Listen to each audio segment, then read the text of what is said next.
Thank you so much, Ed. It's great to be here. It's great to have you in our nation's capital. I always say to everybody, this is a very big group. I can't see any of you because these spotlights are glaring bright. The person who runs these spotlights, Ed, must be a Democrat because I cannot see a single person in that crowd. But I'm told there's about 700 of you out there. And so I say to everybody, whether it's a small school group or 700 great firefighters from all across our country, that this is your nation's capital. This is your capital. Your tax dollars built these beautiful monuments and museums, and I know you got a lot of work to do while you're here in Washington, but I hope each and every one of you gets to enjoy this beautiful city, especially as the weather turns really nice here in Washington, D.C. Now, the one bad thing about the weather is when it starts to get warm, you know, as a politician, we're gearing up for political campaign season. And I'm probably as sick of politics as you all are, so that's the one downside. But I hope you enjoy this beautiful spring weather and enjoy your nation's capital while you're here. We're thrilled to have you. And I just want to say thank you so much to Ed and to the entire team at the International Association of Firefighters. Ed Kelly has been a great advocate for you and for firefighters all across the United States of America. In fact, when we met backstage very briefly, we talked a little bit about some of the great legislative accomplishments of the Trump administration, and we'll talk a bit about that here in a second. But then the second half of the conversation was Ed trying to shake me down even more. He was trying to think, what else can we get out of this administration? And I love that. I love a guy who fights for his people. I love a firefighter who knows he stands for and represents firefighters. And I hope all of you know that we're going to work with you over the next few years to continue to solve the problems that exist for our firefighting community.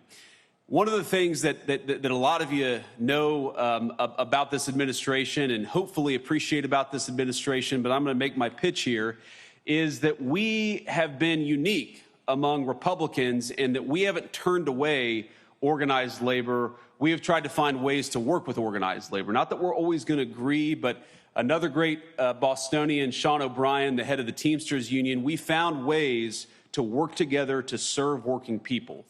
And there is no group of people that is harder working and more important for our community than our firefighters. And so thank you all for being here, and thank you for honoring me by inviting me to give you a few remarks today.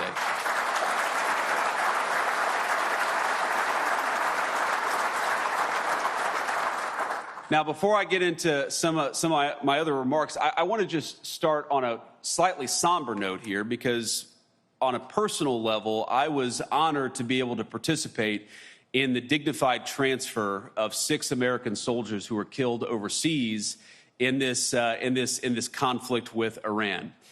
And I had never done that before, and a lot of you served our nation in uniform. I know a number of our firefighters have all across our country. And I just want to say that if you are the praying type, and I certainly am, I hope you'll spare a prayer for the 6 souls that we lost, for the 7th soul who will be coming home tonight, and for all of their families. You all know better than almost any category of Americans what it means to put on a uniform and to sacrifice for our country. And so I hope you'll share a moment of prayer for our brothers in arms, for your brothers in arms who keep this country safe in their own way, just as you keep the country safe in your particular way. So, to move on a little bit, let me just say that what we have tried to do in the Trump administration, what we have tried to accomplish is to make your lives easier, knowing, of course, that we're never going to be able to make your lives completely easy. You guys have some of the hardest jobs that exist anywhere in the United States of America, and you represent thousands and thousands of firefighters all across the United States of America who make it possible for our communities to be safe, who make it possible for our communities to run smoothly, who make it possible for a kid to be able to call 911 if they have to and know that a man or a woman who is professional, who is competent, and who is caring is going to show up when we need them. And that's the thing that I admire so much about all of you. You know, every country, every empire, every society in history made it possible for a rich person to get what they needed. But what makes the United States so unique is that whether you're rich or poor, you're black or white, when you need public services, when you need your police officers, when you need your firefighters, when you need those EMT specialists, we make it and we try hard to make it so that everybody who needs something in that critical moment has access to it. Everybody deserves public safety, not just rich people. Every person deserves to know that if, God forbid, their house catches on fire, there's going to be somebody with water there to put it out, not just the powerful. And what I admire about this spirit of public service that exists in this community is that every single one of you put on a uniform, the people that you serve put on a uniform and make it possible for kids like me, kids who didn't grow up with a silver spoon in their mouth, to have access to that critical public safety and that security in their neighborhoods. Now, a lot of you, I came and spoke in Boston a couple of years ago, and so what I say may come, you may have heard me say it in Boston, but I'm going to repeat it for those of you who didn't hear me say it in Boston, which is that, a couple times I was one of those scared little kids who had to call the firefighters, who had to call the EMTs. My own mother struggled with opioid addiction for a very large chunk of my life. And I remember when she was having a particularly dark moment and she needed some help. I needed some help. Our family needed some help. I picked up the phone, I called 911, and a number of brave, professional, compassionate firefighters from Middletown, Ohio showed up. And they calmed my mom down, and they made it possible for us to go on with the rest of our day. They made a kid who was scared to death feel like he had an ally in this world. I will never forget that. I will never forget also when we had to call 911, it wasn't a firefighter, it was an EMT who came and took my mom to the hospital because she had had a very terrible overdose. And I remember holding her hand, hoping to God that she would be okay, that she would wake up. We know a lot of our people have not woken up when they have those opioid overdoses, but by the grace of God, my mom did wake up. And by the way, she's now been clean and sober for north of 11 years. We celebrated her 10-year sobriety. Thank you.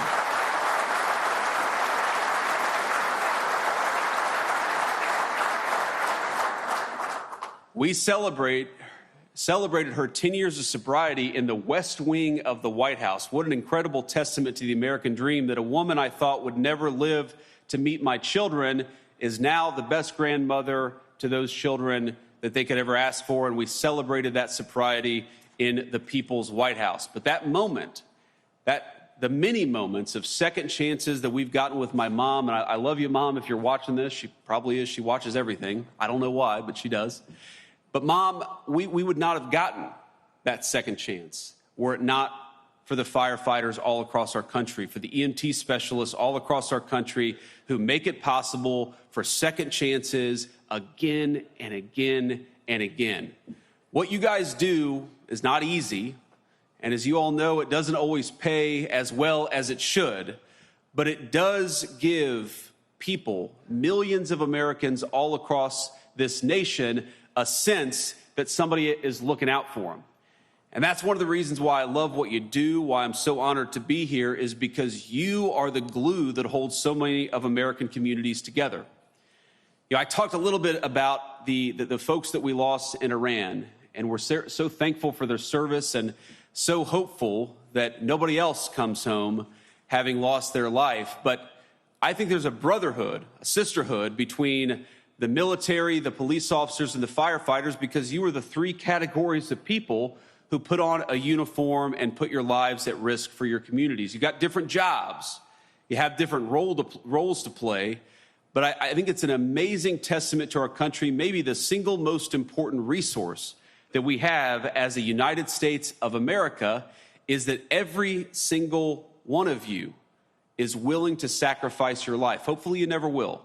But every single one of you is willing to sacrifice your life for this great country and for the people that you serve in your communities. I just want you to know, from the President of the United States, but from everybody, I think I can say comfortably, even in partisan and difficult times, that I represent the whole country when I say to all of our members of the International Association of Firefighters, we are thankful to you, we are proud of you, we love you, and we're going to do everything that we can to support you.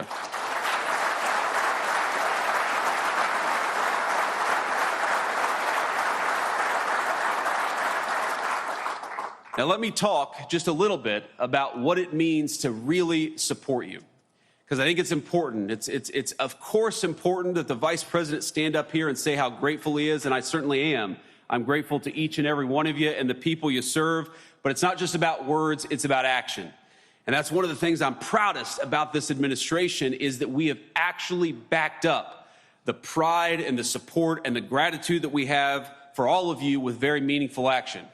You heard Ed talk a little bit about the Social Security Fairness Act. Well, one of the reasons why that happened is because the President of the United States, and I believe it was even before the inauguration, the President of the United States made sure that congressional Republicans stayed on top of that legislation and we worked to get it done. That happened because of presidential leadership.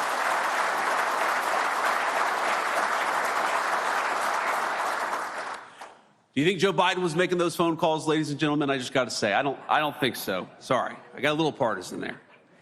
But we owe it to Americans who suffered through exposure to toxic chemicals, especially the first responders who seek to protect others from harm. We owe it to you to actually look after you and to take care of you. In that vein, one of the first pieces of legislation I ever worked on was the Railway Safety Act. And I'll never forget your support in making that act a possibility.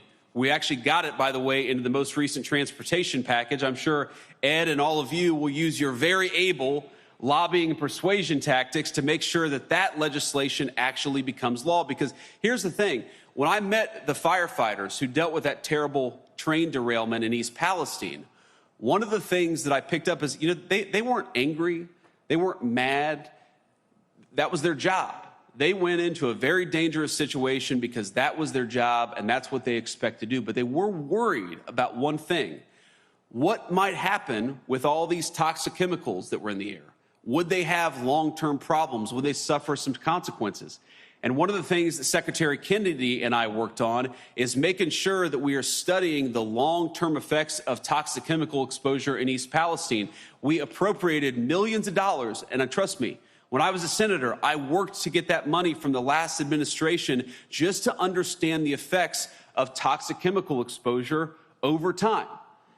And we didn't have that until this administration came along and Secretary Kennedy made it a priority, because we want you all to know, if God forbid you run into harm's way, what are the consequences going to be to you over the long haul?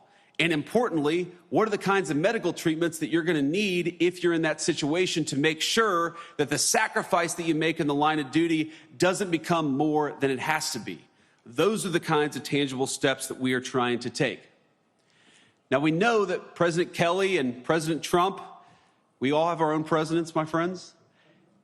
He was a huge proponent, and I'm glad for this, of the Honoring Our Fallen Heroes Act.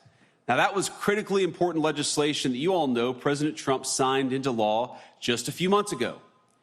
Now, as Ed can tell you, this law extends legal benefits for firefighters and first responders who pass away from cancers caused by exposure in the line of duty. Now, when one of you becomes ill or, God forbid, loses your life because of cancer that was developed in the line of duty, their families are entitled to federal benefits that they earned.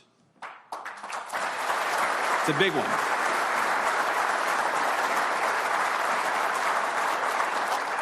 Now, I say they already earned them because we owe it to Americans who suffered through exposure to toxic chemicals, especially the first responders who go into harm's way to protect others from harm. That is what this administration is all about. Making sure that the Social Security system treats you fairly, making sure that you get the benefits, or if God forbid you pass away, your families get the benefits that you deserve, making sure that we take care of the people who take care of us. That is the legacy of the Trump administration when it comes to our firefighters, and that is a legacy that we're going to keep on building on over the next 3 years of President Trump's leadership.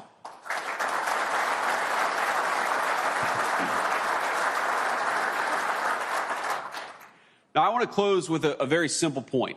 This is an administration that is fighting first and foremost for working men and women. I talked about that a little bit at the beginning. We're especially fighting for working men and women who serve the public interest, and that's what all of you do. When I was a little kid, I wanted to be a United States Marine. Some kids want to be doctors. Other kids want to be teachers. Some want to be astronauts, but it's, as you know, a lot of little kids all across our country, they want to be firefighters. That's a great testament to the work that you do every single day. I guess my point here is that every kid in our country has dreams, and those dreams come in many shapes and sizes.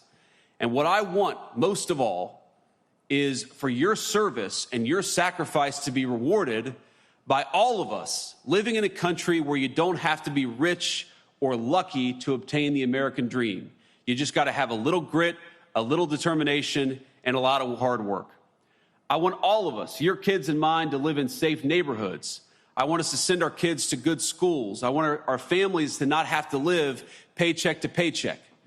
And that's why our administration is fighting for all the policies that we've been fighting for, from the low crime to reversing the inflation of the Biden years, because we want every single person in our community to be able to live a good life.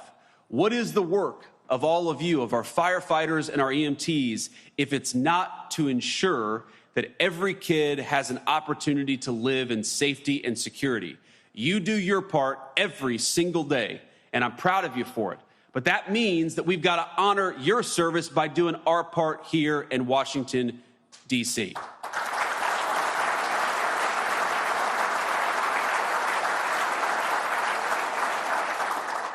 So let me just say that all of you deserve to live in this great country, and all of us in this administration are proud to stand shoulder to shoulder with you as we rebuild the United States of America. I want you to be proud in your country, because I know that your country and your president are very, very proud of you, and we're grateful to you. Thanks, everybody, and God bless you.